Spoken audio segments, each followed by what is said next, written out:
आज पदभार स्वीकारला आणि प्रताप सरनाईक स्टाईलने पहिलाच 2 ते 3 महत्त्वाचे निर्णय घेतलेत आपण. हो, महत्त्वाचा निर्णय म्हणजे मला रॅकेट काही तोडायचे आहेत. बघा, यासाठी काही निर्णय घेत असताना कटू निर्णय सुद्धा घ्यावे लागतील, नाही तर काही होणार नाही. मम म्हणायचं आणि या ठिकाणी येऊन आपल्या मंत्रिपदाची खुर्ची उभवायची, त्या प्रकारचा मी कार्यकर्ता नाही. आजपर्यंत जे मला प्राप्त यश झालेलं आहे ते यश मी घेतलेल्या काही धडाकेबाज निर्णयामुळे झालेलं असं मला वाटतं.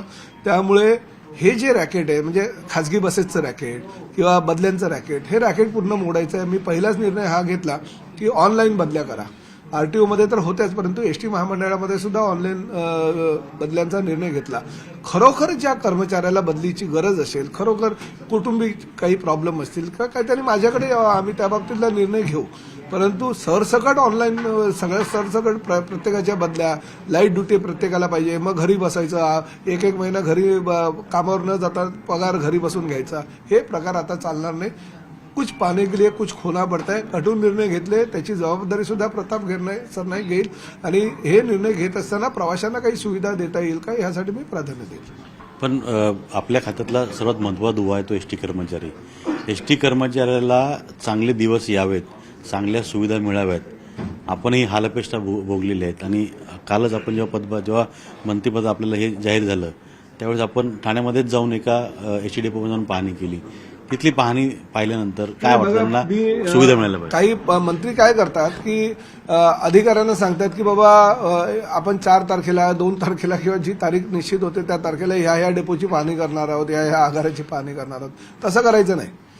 आपण डायरेक्ट त्या ठिकाणी जायचा. म्हणजे काय होतं की आधीपासून जर कल्पना दिली तर मग साफसफाई, स्वच्छता, सुविधा, मग कसं टकाटक आपलं बघा, आगार कसं आहे, स्वच्छतागृह बघा किती मस्त आहे, एसी चालू आहे, हे चालू आहे, ते चालू आहे, काही नाही. अधिकाऱ्यांना सुद्धा सांगायचं नाही. आणि आपण ग्रामीण भागातल्या, आता मी विचार करतोय की प्रत्येक आठवड्यामध्ये ग्रामीण भागातल्या एका आगाराची पाहणी करायची आणि कोणाला सांगायचंच नाही. डायरेक्ट गाडीत बसायचं आणि कुठे चाललो हे न सांगता जागेवर जाऊन त्यांना सांगायचं आणि पाहणी करायची. असा निर्णय मी घेणार आहे. शहरी भाग काय, आता ठाण्या आगारामध्ये गेलो, कारण आमचं घर आहे. घरापासून जर तुम्ही सुरुवात केली, स्वच्छतेला सुरुवात केली, तर भविष्यामध्ये तुम्ही महाराष्ट्र स्वच्छ करू शकाल. आणि प्राथमिक गरजा आहे तो कर्मचाऱ्यांना झोपण्याची व्यवस्था, जे नाईट शिफ्ट करतात ते, त्यांना चादर पाहिजे, त्यांना उशी पाहिजे, त्यांना पंखा पाहिजे, लाईट पाहिजे. त्याचबरोबर सकाळी उठल्यानंतर जर थंडीचे दिवस असतील तर गरम पाणी पाहिजे आंघोळीसाठी.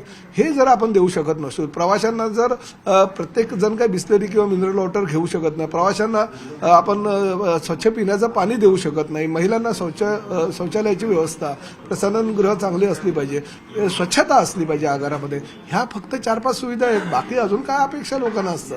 ह्या सुविधा कशा मिळतील ह्यासाठी मी प्रथम प्राधान्य देणार आहे. रस्ते अपघातामध्ये एसटीचंही बरंच नुकसान होतं आणि प्रवाशांचंही. हो, आता मी ह्या 3 दिवसामध्ये अनेक अपघात बघितले आणि दुर्दैव आहे की एवढ्या मोठ्या प्रमाणात हे रस्ते अपघात होतात. त्याला कुठेतरी कसा मार्ग काढता येईल आणि जास्तीत जास्त हे रस्ते अपघात कसे आपल्याला बंद करता येईल किंवा कमी कसे होईल ह्यासाठी प्राधान्य देईल. अजून त्या बाबतीतला निर्णय घेतला नाही, पण निर्णय आपण चांगला घेऊ आणि हे कमी कसं होईल ह्याचा आपण प्रयत्न करू. आणि प्रामुख्यानं मी आज अधिकाऱ्यांना हे सांगितलं की बघा, मी मध्यंतरीच्या काळामध्ये नितीन गडकरी साहेबांना भेटलो होतो. ज्या पद्धतीने जमिनीवरची एसटी सेवा आहे, म्हणजे ट्रान्सपोर्ट सिस्टीम जी जमिनीवरची आहे ती हवेतली कशी आपल्याला करता येईल. एका बाजूला आपण एमएवा क्षेत्रामध्ये जलवाहतूक चालू करतोय, एका बाजूला आपण मेट्रोची सेवा लोकांना देतोय, एका बाजूला आपल्या एसटी किंवा परिवहन सेवा त्या महापालिकामध्ये चालू आहे. त्याचबरोबर रोपवेची सेवा जी आहे, रोपवे टॅक्सी निर्माण करण्याचा प्रयत्न आपला आहे आणि त्या रोपवेच्या माध्यमातून लोकांना कशी सुविधा देता येईल यासाठी एक प्रपोजल स्टेट गव्हर्नमेंटचं सेंट्रलमध्ये आदरणीय गडकरी साहेबांकडे पाठवायचं आणि त्यांच्याकडनं ते मंजूर करून हवाई टॅक्सी वाहतूक सुद्धा चालू करण्याचा माझा प्रयत्न आहे. वृद्धांना मोफत एसटी प्रवास, महिलांना 50% या निर्णयाचे फायदे निवडणुकीत झाले. असेच काही निर्णय म्हणत आहेत का? ह्या निवडणुकीमध्ये याचे फायदे झाले, परंतु हाही विचार करा की महिलांना 50% प्रॉफिट आम्ही सुविधा दिल्यानंतर एसटी फायद्यामध्ये सुद्धा आली. म्हणजे काही निर्णय आपल्याला असं वाटतं की तोट्याच्या होतील, पण त्या तोट्याच्या निर्णयामुळे सुद्धा काही वेळेस फायदा होतो. त्यामुळे त्या बाबतीतला निश्चितपणे आपण अजून काही देता येईल का याचा प्राधान्य आपण यांना देणार आहोत. आणि सुविधा देत असताना एसटी महामंडळ फायद्यामध्ये कसं येईल याचा सुद्धा आपण विचार करू. कोकणात जाणाऱ्यांसाठी विशेष करून अतिरिक्त कर किंवा अतिरिक्त भाडं वेगवेगळ्या पद्धतीनं चार्ज वसूल केला जातो. याबद्दल देखील रॅकेट्स आहेत किंवा वेगवेगळ्या खाजगी वाहतूक आहेत.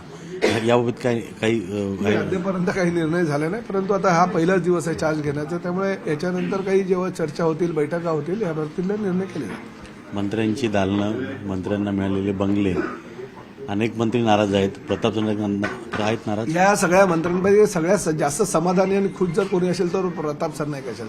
आम्ही स्वप्नातही विचार केला नव्हता की मंत्रालयाच्या 4थ्या माळ्यावर एवढं एअर कंडिशन दालन आम्हाला मिळालं ना. ह्या सरकारमुळे मिळालं, ह्या महायुतीमुळे मिळालं. प्रताप सरनाईक काय ठाण्यालाच राहतं, मुंबईतही त्याचं घर आहे, त्यामुळे घराचा प्रश्न किंवा दालनाचा प्रश्न माझ्यासाठी नगण्य नाही. मला काम करायचं, लोकांची सेवा करायची आणि लोकांची सेवत करत असताना मला असंच प्रशस्त दालन पाहिजे, मला असंच बंगला पाहिजे, मला असंच घर पाहिजे, ह्या मताचा मी नाही. मला जे मिळालं त्यात मी समाधानी आहे. मंत्री झालात पण ठाणे जिल्हा पालकमंत्री व्हावं अशी देखील एक इच्छा आहे. ठाणे जिल्हा पालकमंत्रीपदी आपली इच्छा आहे का? आणि जर आपली नसेल तर तिथे कोण असेल आणि कोण नाही नसेल? नाही, बिलकुल नाही. माझी बिलकुल इच्छा नाहीये.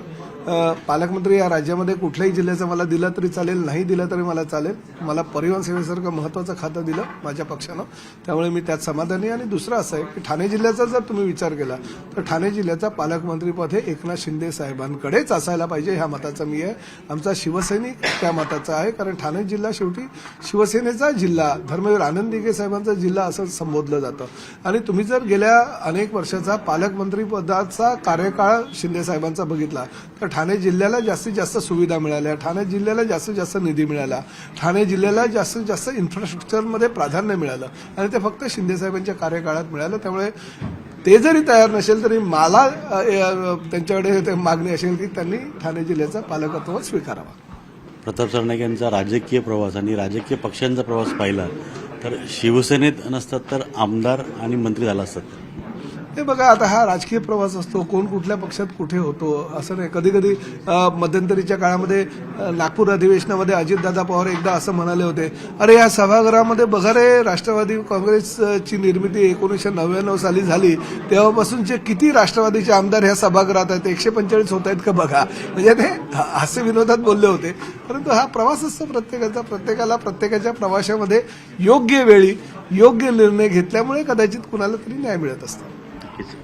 योग्य वेळी योग्य निर्णय घेतला तर न्याय मिळत असतो. आणि परिवहन खाते जबाबदारी स्वीकारल्यानंतर आता ते जे निर्णय घेणार आहेत यामुळे नक्कीच एसटी कर्मचाऱ्यांचं देखील भलं होईल असंच म्हणावं लागेल. आणि त्यांना देखील मंत्रिपदाच्या शुभेच्छा.